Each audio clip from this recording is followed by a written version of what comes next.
सुप्रभात बच्चों, मैं सुनीता झा एक बार फिर से हाजिर हूँ और उम्मीद है कि आप लोगों ने इससे पहले वाले वीडियो यानी उपसर्ग को अच्छे से देखा होगा और आपके समझ में भी आ गया होगा।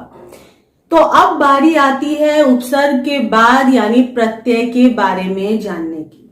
तो उपसर्ग और प्रत्यय में अंतर यही है कि उपसर्ग जहां शब्दों के शुरुआत में प्रयोग किए जाते हैं, वहीं प्रत्यय शब्दों के अंत में लगते हैं। यानी प्रत्यय भी सिर्फ एक शब्दांश है, शब्द का टुकड़ा, लेकिन ये शब्दों के पहले ना लगकर शब्दों के पीछे लगता है और उसके बाद शब्दों में बदलाव आते हैं।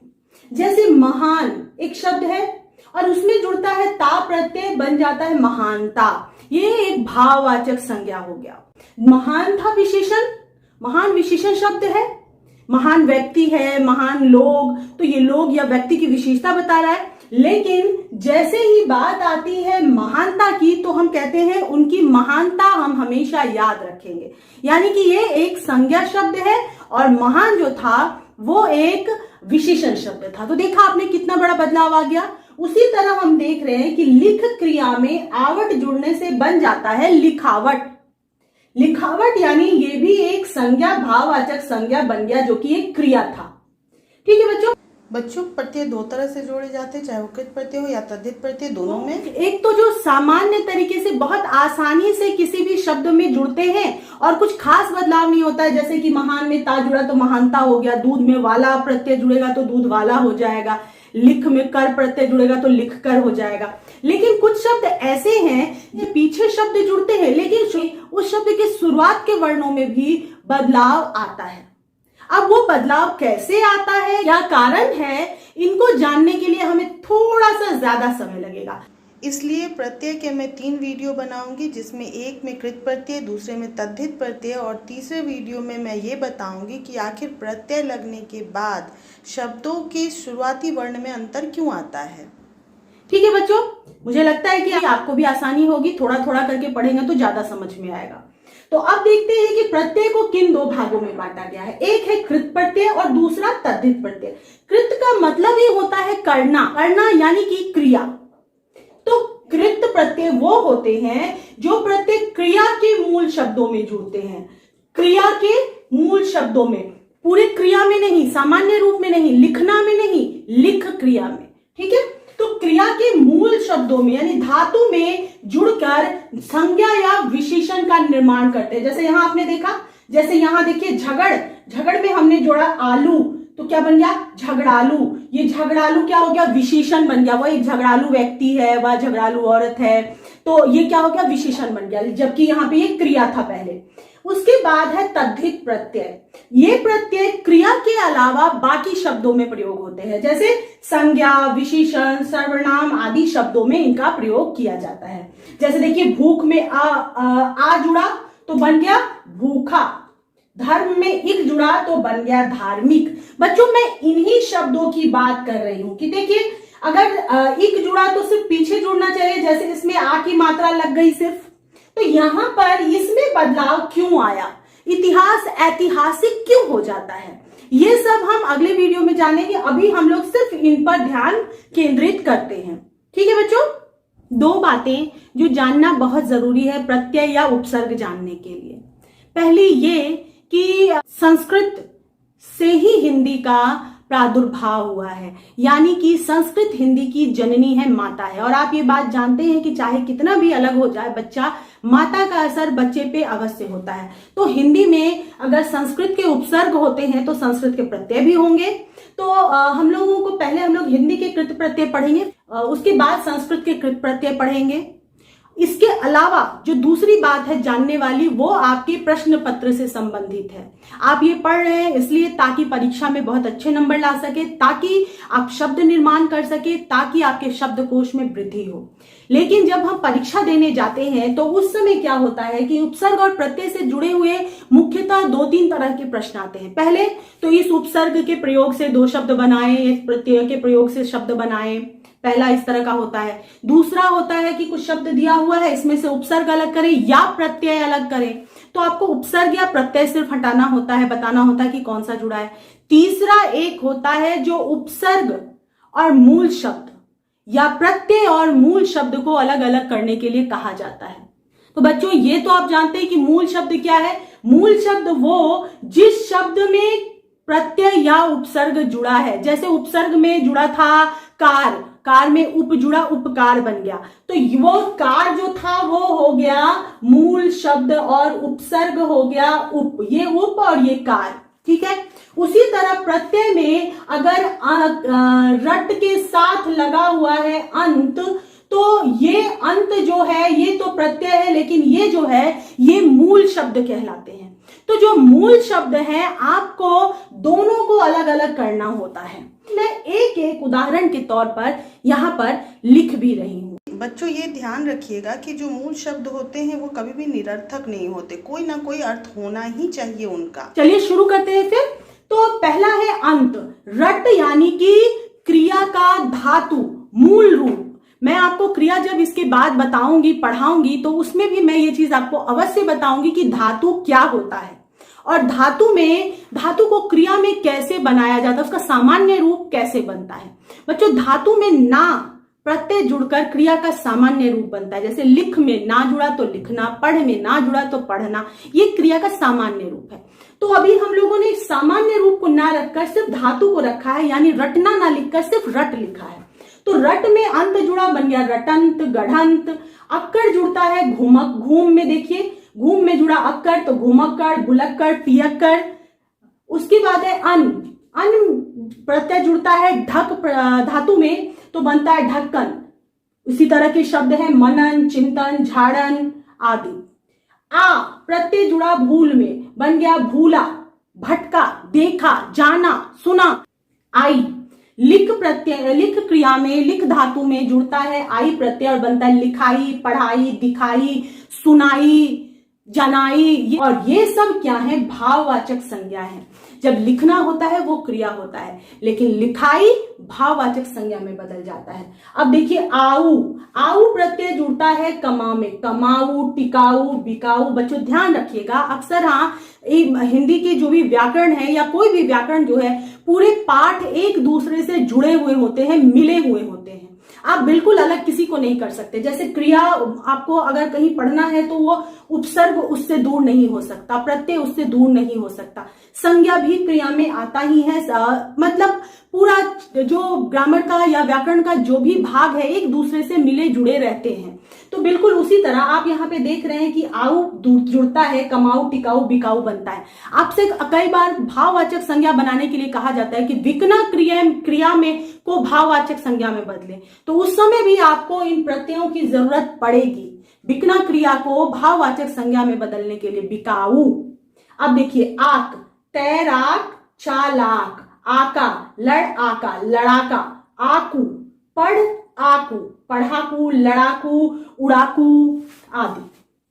आन, आन जुड़ा मिल में, मिलान, लगान, उड़ान, चढ़ान आदि।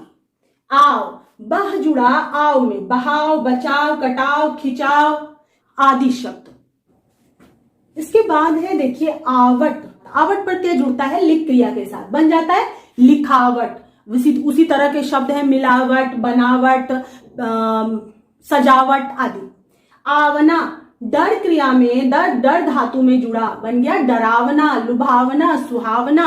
इसी तरह के शब्द जो हैं, मतलब मैं जो एक बता रही हूं आपको जोड़कर, बाकी उससे मिलते जुलते शब्द हैं जो मैं यहां पर कुछ उदाहरण के लिए लिख देती हूं। आवा पहन धातु में जुड़ने के बाद बना पहनावा, बुलावा, दिखावा। आलू, आलू जुड़ता है दो तरह से, एक बड़े ऊ वाला, एक छोटा ऊ वाला।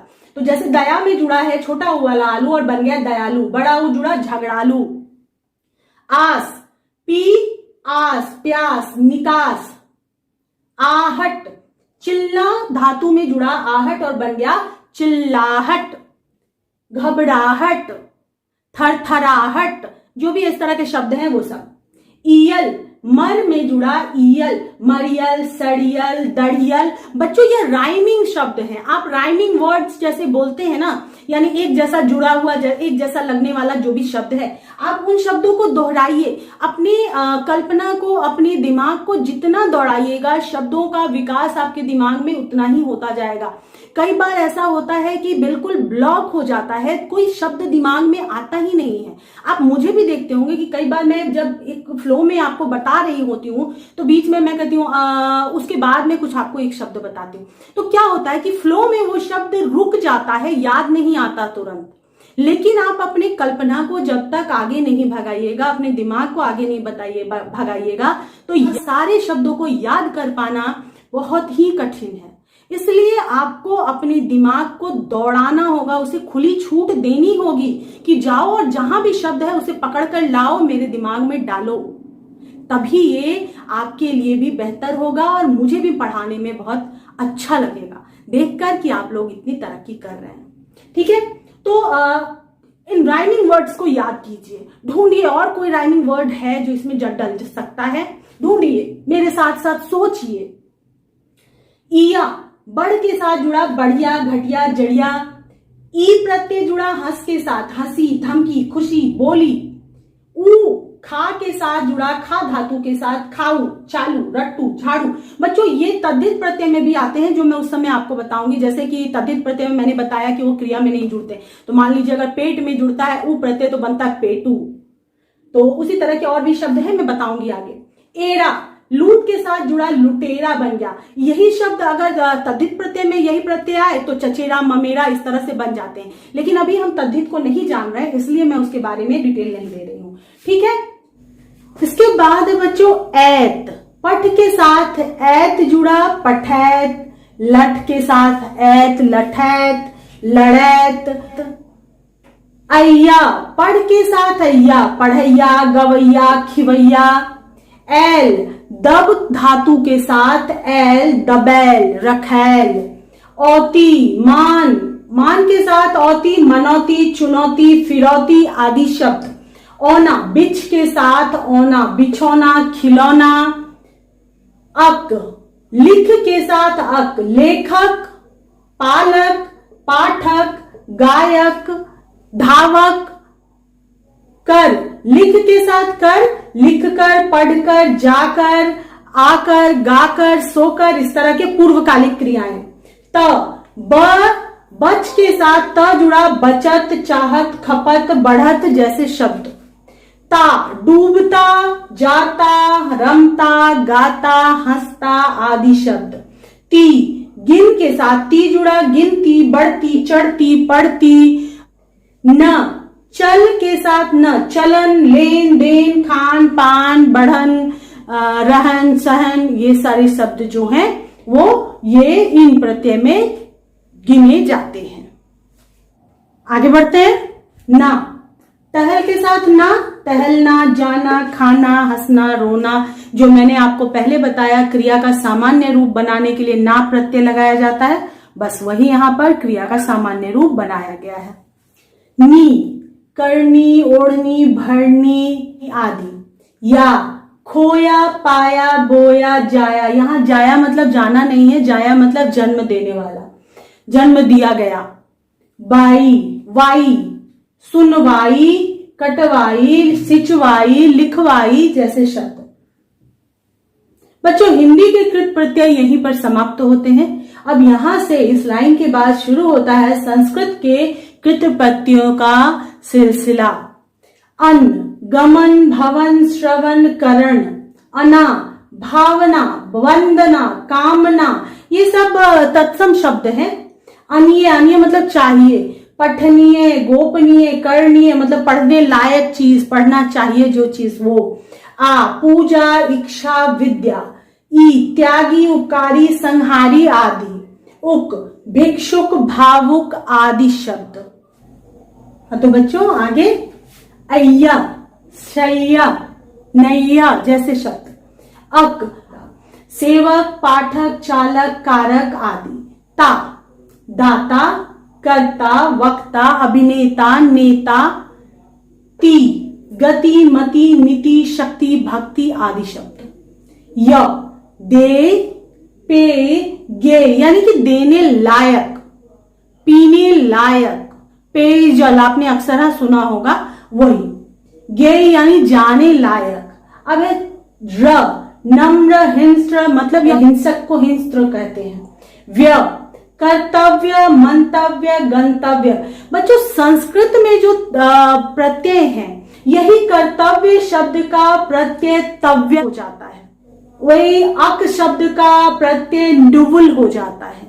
लेकिन हम अभी संस्कृत को पढ़कर अपने आप को और भी ज्यादा कंफ्यूज नहीं करेंगे, आगे बढ़ते हैं। स्थ, गृहस्थ, स्वस्थ, दूरस्थ। संस्कृत के प्रत्यय आपको इतने ही पढ़ने हैं फिलहाल, लेकिन अब चूंकि बहुत लंबा वीडियो हो गया इसलिए हम लोग दूसरी वीडियो में पढ़ेंगे तद्धित प्रत्यय, और उसके बाद वाली वीडियो में हम लोग पढ़ेंगे कि प्रत्ययों के जुड़ने से कुछ शब्दों के शुरुआती वर्ण में बदलाव क्यों आ जाता है। तो फिलहाल अभी मैं चलती हूँ, मैं आपके लिए दूसरा वीडियो जल्दी ही बनाकर लाती हूँ। Bye bye, take care.